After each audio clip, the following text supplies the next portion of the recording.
Hey everyone, Mr. Happy here, and welcome to another Final Fantasy VII Remake video. Again, covering more translations coming out of the Ultimania book that have been circulating online. There's been some juicy details, and so I had to make another video. Before we go any further though, of course, can't do this video without 7 Remake spoilers. So if you haven't played it yet, don't want to know spoilers, then sorry, but you should probably click away from the video now.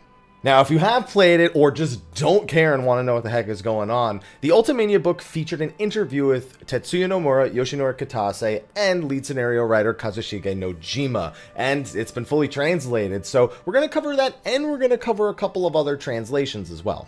Before we go any further though, I've been pulling translations from a Twitter user by the name of Kimochi. Now, I included a link to their Twitter in the previous video, but after noticing that their Twitter page says they're a business owner, I figured since we're using their hard work to create content on YouTube and spread it, linking in their social media is not enough. So I wanted to do a special shout out for them in the form of the business that they actually own, a service that I know would definitely be great for a lot of the people who enjoy the content on my channel. Now, the person who's been doing these translations, or at least the source that I've been using, runs a business named Itaikuji with the purpose of making Japan-exclusive anime merchandise available worldwide. Now, of course, with conditions around the world, and they have a post detailing it there, there's some limitations to that right now. But I figure all the more reason for me to do a shout out for them, so anyone in a qualifying country that can still receive service from this business might be able to use it and support it, especially since we're using their translations for our content right now. So on top of that, they have volumes of magazines that feature certain characters. They've got, listen, I'm not a super big anime guy, so I couldn't identify most of this stuff. I can only kind of repeat what's actually there. But here are a few posts detailing, even from just within the past few hours, stuff that has been made available. You Treasure, jewelry brand for Kingdom Hearts. There's Neon Genesis Evangelion with wireless earbuds. There's Converse Stars collaborated with Kirby and released a new collection. They also have some Square Enix stuff, of course. They were posting about it a bunch when we referenced them the other day, including a bunch of PlayArts Kai figures that are going to be available there. So I wanted to do this quick little shout out for them as just sort of a subtle little way of saying thank you for translating the Ultimania stuff. They didn't ask me to do this, I just wanted to. Now, on with some of the translations. Now, we will be pulling some of these translations from Kimochi's Twitter feed, which again, along with the website we mentioned earlier, will be in the description of the video. But fortunately, they also have a blog, which I should also include in the description, that actually compiles all of those posts. And oh boy, let's get started.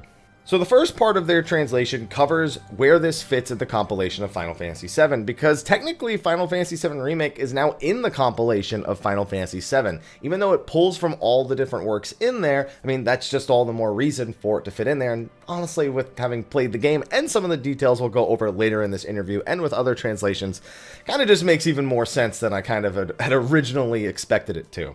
They really got the ball rolling on this, their own words, by the way, according to this translation from Kitase, that for the 25th anniversary of Final Fantasy. Man, to think we're only a couple of years away from the 25th anniversary of Final Fantasy VII, the original. And along the way, talking with Shinji Hashimoto to figure out if this project would actually be doable, they wanted to correct some things from Advent Children. They wanted to do something this big, and it just ended up happening. Originally, as a lot of people know, they actually hired an external developer in order to work on this. I can't remember the name of the company, but they're the company that works on the Dot Hack games. The name's on the tip of my tongue, but I just can't get it. I should add it as a little like text box on the screen when I actually do that in post. But they actually pulled it internally a few years in, which gave a lot of us a lot of worry. They really wanted to make sure it had the right quality, and they really wanted all the people who had experience working on the Final Fantasy franchise to work on it, so that's why they brought it back to being internal instead of having all those external divisions that were working on it.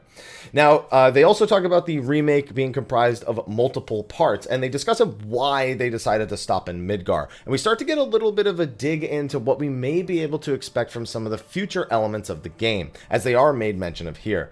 So they made a decision, according to Nomura, at the start of the project, the first game was just going to be Midgar. It's iconic, it's really important, and they wanted to expand upon it. It needed to establish the roots of all the things like data assets, basic structure, things that we all had pretty much figured from waiting all these years for this game. And one of the reasons why we don't really know what to expect time-wise for the rest of the titles. They'll talk a little bit about that later. They know that after the escape of Midgar, they need to develop world systems, level designs, and it would only increase more and more after they left Midgar, leaving us to believe, the world system? Hey, that sounds like a world map to me, and something that they're definitely keeping in mind. I mean, we as Final Fantasy fans, especially those of us who have mostly experienced the old school ones, definitely expect something like a world map. I don't really expect something like 15's open world, but I also don't expect the, top-down, descaled world map either. I'm not really 100% sure where I stand. I almost feel like they could do it like Final Fantasy X, but I don't know if that's going to really resonate with people the way that they want, and they don't really make mention of it right here. They said they actually watched a lot of videos of just general people playing through the original and saw that it took about 7 hours. Obviously that's the average. Some people beat it really fast and some people beat it in like, 4 or 5 hours on average. So they had to account for the space being three-dimensional, adding in new scenarios that were going to take place there, the overall gameplay, and how everything was going to work. They were never concerned about Midgar covering a whole game. They also, according to the lead scenario writer, Kitase Nojima, said that this would allow for adequate amounts of story scenarios to be put in. So they would be able to establish a bunch of them, wrap up a few of them, and really leave a few threads hanging for the remaining parts. Nomura also mentions right here, by name, after you leave Midgar, you move to a world map. That's, of course, referencing the original game, not the remake. Level designs would have to yet again change. They would have to split up other scenarios, even if they add new gameplay. It would have to end at an abrupt point in the story. It's kind of right. There's not really a great ending point after Midgar. You maybe could argue Janan before they get to Costa del Sol, but essentially this was the only point they could feasibly stop for the first part and have it kind of be okay, at least with what they actually did. Honestly, with what they actually did for the ending of Remake, I feel like you kind of could have ended it anywhere and just thrown that little bit in, but leaving Midgar is a really iconic part of the story, and I can see why they kind of landed on that. Because of where they ended it, they don't have to split up any story elements because of it. Of course, they had requests to add more content, make it all one installment, but to keep the quality, they wanted to make sure that they split it up into multiple parts. Kitase himself says Remake's not something we can finish all at once. So when we decided that the first installment would take place in Midgar, that's when they said, okay, now we can actually make the entire Remake project happen. Now, part 2 of our translation here says that the title remake has 2 meanings, ? People have been saying that the remake is indeed a double entendre. It's kind of obvious for anyone who's actually played the whole game, but was that the intention? And we get a solid answer here. Nojima-san was added to the team when the project was still being handled by the external division staff. So originally, Nomura wrote the main scenarios. That probably doesn't surprise very many people with the way that Remake Part 1 ended. And then the external division was responsible for writing sub-scenarios. However, when they brought it internally, the co-director, Toriyama, is that? No, that's one of the other. There's 2 other co-directors. There's Naoki Hagaguchi, I think it is, and I don't remember Toriyama's first name. It's not Akira Toriyama. It's not that. Then gathered all the scenes and then rewrote them. After looking over it myself, we decided the project would take on this shape. After Toriyama joined, we were able to formulate the scenarios and put them into areas within the game. So that's just covering the beginning of like what happened when they brought it internally. They also asked Nojima about in what degree do you write scenarios, how specific do you make them? He says he writes things, he drafts them, and then they go through a scenario team, they go through divisions, they get handed off to a dubbing stage, they have added dialogue. So he's never 100% sure how his writing is going to translate into the final game. But Kitase here says that the main story developments are usually left to the way that they were written when they were submitted, and that the changes are usually minor details meant to kind of be formulated into the story. However, the big title of this translation part 2 as they've listed it, is Remake. Why did you do that? Is there any specific meaning? Nomura is the one who decided to add the title Remake, and there's 2 reasons for that. The first one actually is pretty reasonable. They wanted people to know for certain that this was a game that was being made. I'm sure most of you remember the reactions of every YouTuber, Twitch streamer that you may have watched at the time, and maybe even your own reactions. At E3 2015, when they said that they were bringing something special, we heard the music kick in, we saw Midgar for the first time, and what would eventually become our 7 remake. A lot of us were like, oh, what are they doing, a movie? They're not doing a game. That's not an actual remake. They're doing something else. And then the words remake pop up on screen and you're like, oh, they're serious about this, aren't they? That was actually the reason that they added it. They wanted to be 100% sure, or they wanted people to be 100% sure that it was indeed a remake of the game and not a movie or something. He says the second meaning, ask him again in a couple years. Oh, that could mean some things. Oh boy. But it's almost kind of weird with a statement that gets made later in this interview. We'll reference back to this when the time comes. Now, the final part of that part of the translation is about the meteor symbol, the title's logo. It has that kind of like metal finish and how they came up with the design. And it doesn't really have anything of major relevance. It just also describes, again, the E3 trailer, you know, how they decided to add that meteor symbol in. And they just wanted to have it go with the mood of the project. So with that, we can kind of move into part 3, wanting to delve deeper into characters with realistic scenes. Now, this is something that isn't really that enlightening unless you're really into the deep details of the character development that goes into the game. There were a lot of characters that were fleshed out. There were characters that were brand new, or there were characters from the compilation of Final Fantasy VII, whether they be from the novel or from the games or references to the movie, that are all over the place. So, of course, this kind of reiterates things like we wanted to show people surviving. We wanted to show the top of the plate, you know, children riding bicycles throughout the city, a living, breathing place and not just some background to the hero's story, which makes sense. I did really enjoy the added detail, even if some of the bits are a little bit more monotonous as some RPG elements can be, especially them side quests. Now, Nomura, of course, says he wants to keep a lot of elements of the original story. Combat, ATB, materia, limit breaks, they're literally quintessential to 7. And they're right, and they're all in there, and I was really happy with the way that it ended up.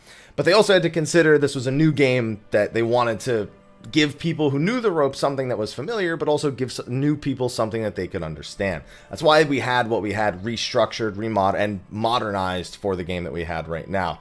But they also had to keep certain things. They said, what if we change Cloud's hairstyle to not be spiky? That'd be weird. Just had to make sure that you kept, you know, the core elements in, like Cloud's spiky hair. I do agree with that sentiment. For Nojima, when it came to writing this, he had to remember that these were not cute polygon characters anymore. These needed to come off as real, believable people, at least to some degree. So that's why we have such strong elements of just people living their lives in Final Fantasy VII Remake. Why are they living here like this when creating backgrounds and all sorts of other things? I really do appreciate that specific detail. Again, I love how alive Midgar feels amongst everything that's actually happening. One of the cases shows Jessie used to be an actress in the Gold Saucer, one of the sub-scenarios they wrote in. Nojima, the lead writer, wanted her mannerisms to be like someone who had experienced theater, and so he started to write that into her backstory for her character, so it made more sense when she acted that way. Kitase said there's a bunch of other sub-scenarios, things with the Turks. They even make mention, according to Nojima, that there was going to be a sub-scenario where Tifa needs to pick out her dress. And that was going to be fleshed out instead of just seeing her in the dress after you make the decision earlier in the game. They said they had to cut certain things out. Obviously, most of them just fitting not due to time restrictions. They even considered a section where, while Cloud was in the Sector 5 slums, showing Tifa trying to dig into Don Corneo on top of the whole dress thing. So we could have had scenarios like that. I think it's probably good they didn't. One of the common criticisms from people, even amongst those who liked it, is that some of those sub-scenario plots come off as padding for the game.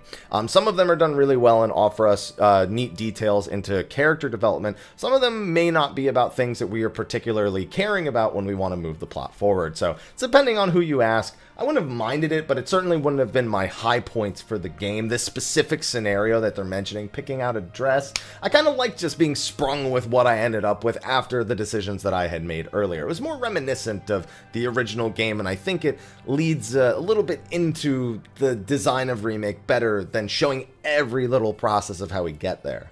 Now, the next section is a really important one. The title doesn't make it seem that important. It digs into a little bit of Cloud's characteristics, but it digs into some other characters as well.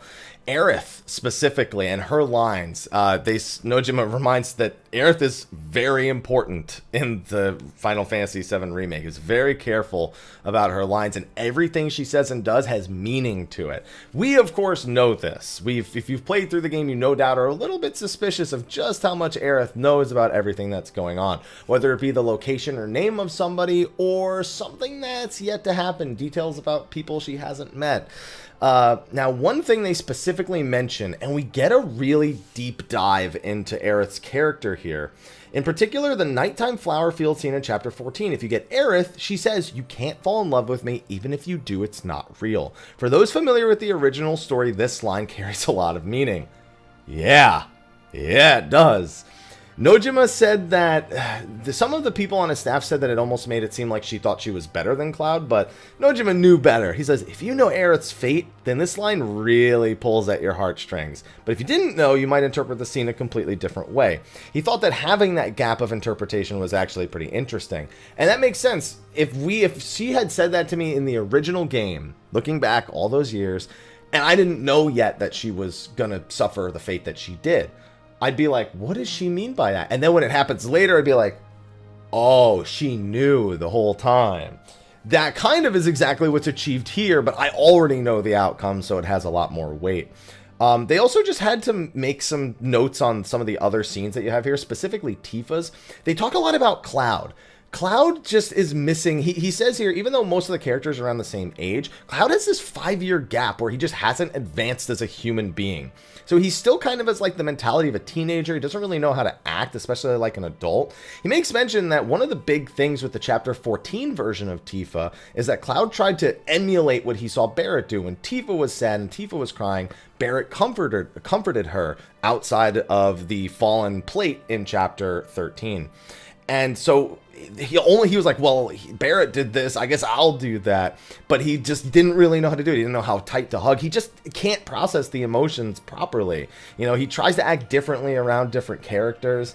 The voice actor had to try all sorts of different lines, and he had to try to act differently depending on who he was talking to. This comes through really well when he speaks with Aerith. He's all cool and whatnot. I'd assume that's Zack actually coming out inside of him. One of the big things I noted is there are times where Cloud really pulls out Zack's personality, and when he's with Aerith, that's the #1 time. And I feel like, as we can read here, that's very intentional. Tifa loosens up a bit. Childhood friend, you know, can open up a little bit, have a little more fun. You see him like that when he's talking about ordering the drink, or they're talking about what dress they'd wear if they went, or what dress she should wear, or how she should dress when they would go out on the evening. With Jesse, he's just like, what are you doing? He's trying to like feed off of who he's dealing with and his own like internal emotions that he can't even really explain. So it's just really, really interesting to see them dive into that, because it's all my interpretations of the character, and I'm glad that what they intended was accurately conveyed to me. They also make mention of how they're like, I don't know if people are gonna like Jessie because she's kind of nosy and rude. That's why she says a lot of lines jokingly when she teases Cloud. Just kidding. And as we get the classic line, psych. Ooh, that was an interesting one. Remake scenario provides a vast setting for events to follow. Oh yeah, it does. Oh yeah, it does.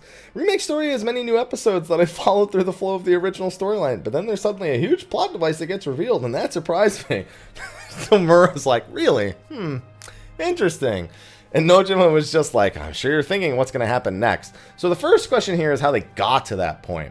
And Nomura talks about his vision of what a remake should be. We kind of covered that a little bit earlier, but this isn't the line that I was referring to that we were going to refer back. Obviously, he feels that we actually covered this before, with the real-time combat and the ATB gauge and whatnot, they kind of just felt like the story also took a turn. It's not just the basic 7, but it's also a little bit something new.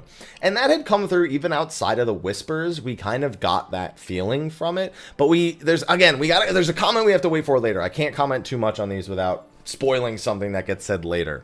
As for me, I knew that the very core story's about Cloud, but we have the compilation of Final Fantasy VII. So he takes all those works and combines them. We kind of covered this in the previous translation, because this was kind of isolated and translated on its own. So we had that for the last one. And he just talks about how he'd write things, he'd show them to Nomura, explain them clearly. He just wanted to make sure he kept the vision of the world of Final Fantasy VII, and increase the amount of references to the compilation, which we have a big thing later to cover for that. In regards to the story's important key points, there must be a flashback scene from here on out, right? Flashback scenes, yeah. They originally didn't want too many of those in Midgar, and it just kind of started working out that way. They plan to only have the storyline diverge slightly, and then it sounds like the whispers and everything were added in kind of later. Originally, they were just going to leave Biggs alive, and then that was going to be a little bit of unease. But then they just started adding a few things in. They took a few of them out along the way, and we got what we got in the end. They also mention how Sephiroth now appears a lot more going into the storyline, and originally they were going to leave it a lot like the way it was done in the original. Yoshinori Kitase and even Nojima mention how in the original he was kind of inspired by like Jaws, for example, this looming threat, this overlooming presence, as Nojima puts it here.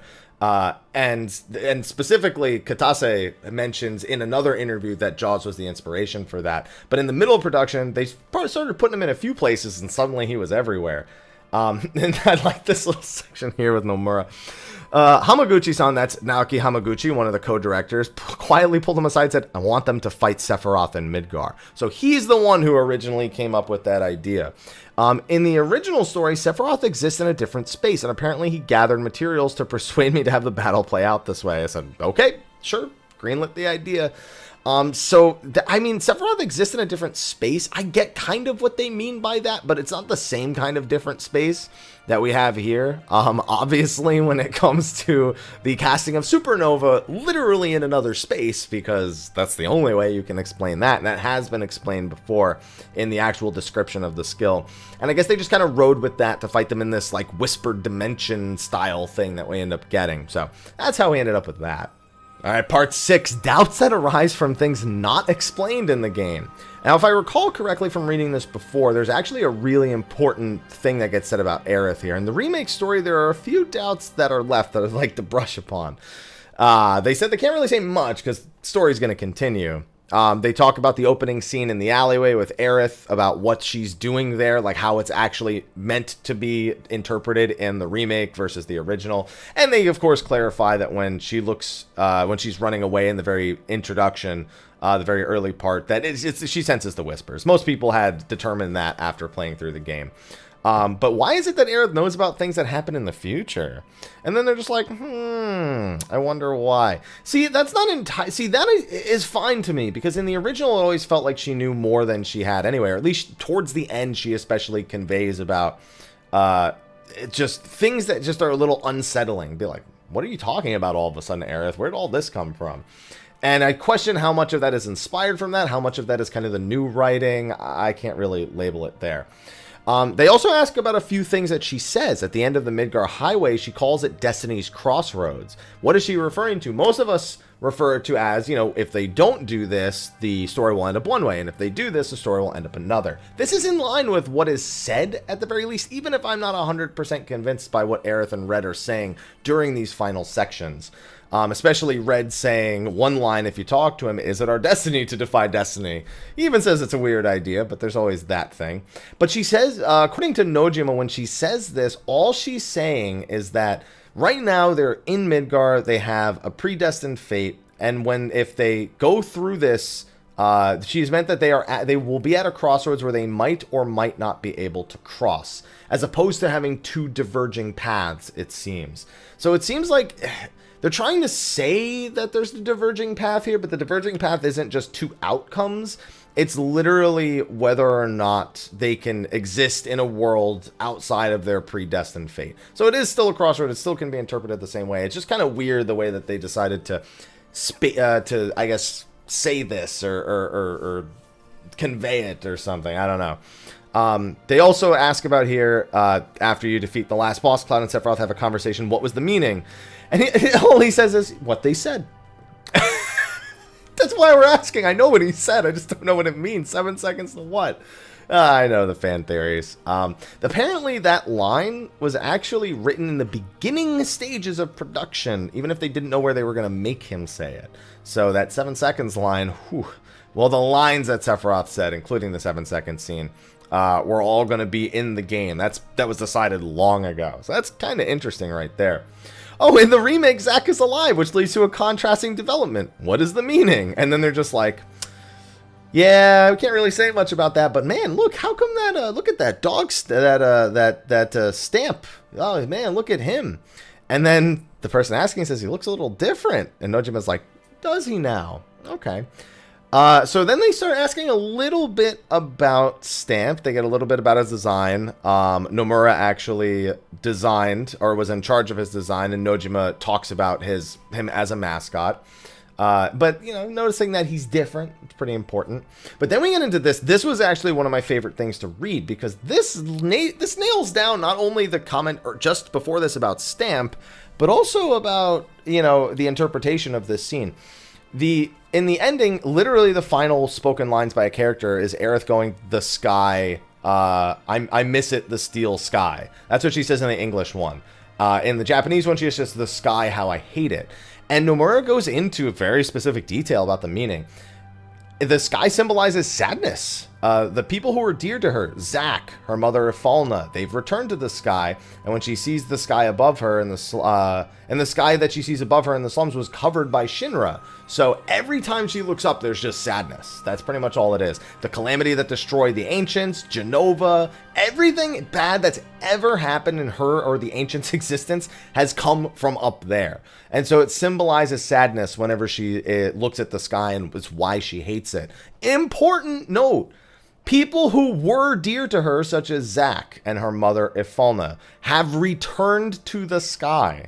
Now, here's the thing. She doesn't technically know Zack died, as, you know, in a formal way, but she's an ancient. She knows when people die. This is established in the original. It's reestablished in the remake. That's how she warns her adoptive mother that her husband was actually killed in war.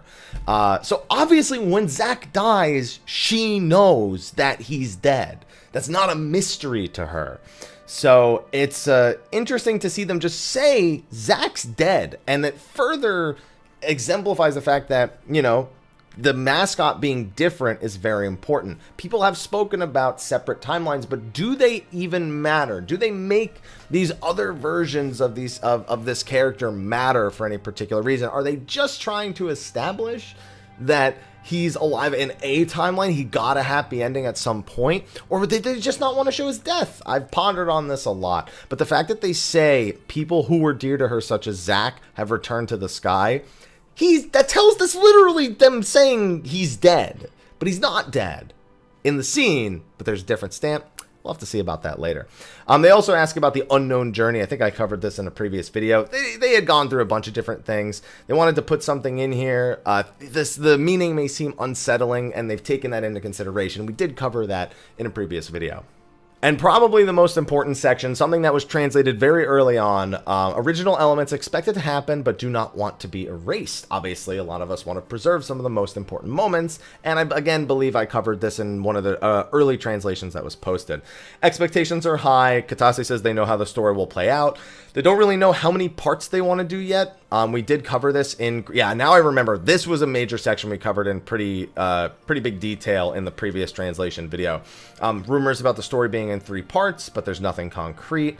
They don't know how many installments they want to make. They don't know how much they want to divide up the story, how often they want to actually release it. They just have a general idea of what they're going to do. They've already started developing the next parts, and it's just a matter of, do we want to release smaller parts to get them out faster? Do we want to now do a giant part that'll take longer to develop but will be fuller? It's just a bunch of internal decisions that they haven't really come to an agreement on. Kitase even says that if they want the same quality and volume as the first installment, it's unrealistic to say it would be like a year or something, but he floats that as kind of just like the only not possible. He doesn't say a year or two, he just says, no, not in a year. Looking at Final Fantasy 13 as a reference point, I believe it was every 2 years or so that a part came out for that, once they had established the engine and the data assets and the similar things that they're doing with 7 Remake. So again, hopefully it means similar with everything going on in the world, maybe 3 years extended because of the working conditions right now. But Nomura really does want to get them out as soon as possible. Fans would also want the next installment to come quickly too. So yeah, I think he's right, but we do want a good game. So, you know, don't sacrifice quality just to get it out faster. Hopefully I think they understand that.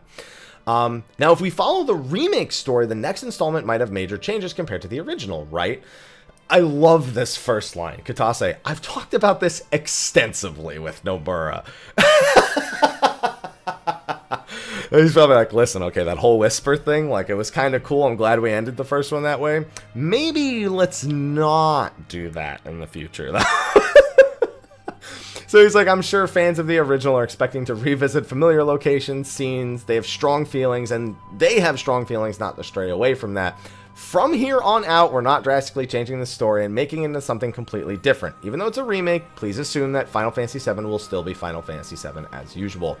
Hard statement to take at face value. Please assume is a big thing to ask me to assume after what I've just experienced, and I'm not opposed to some changes. Obviously, I expect certain scenes and certain characters to play out differently, but I wonder now how much more close it's going to be to a one-to-one. That's a big question without the plot-pushing ghosts in the way. Does it still really pan out at least that much, as recognizably as they say? They've used some definitive things like, if you know her fate, or Zack's dead. Things that are definitive that are in line with the original, but also just constantly laid these mysteries out like there's pieces we're not supposed to have picked up on yet.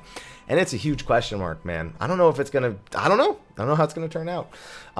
Let's see, I create scenarios that follow the general flow of the original story with the assumption that the way things are presented or how events might occur would be slightly different. I made mention of this in extent.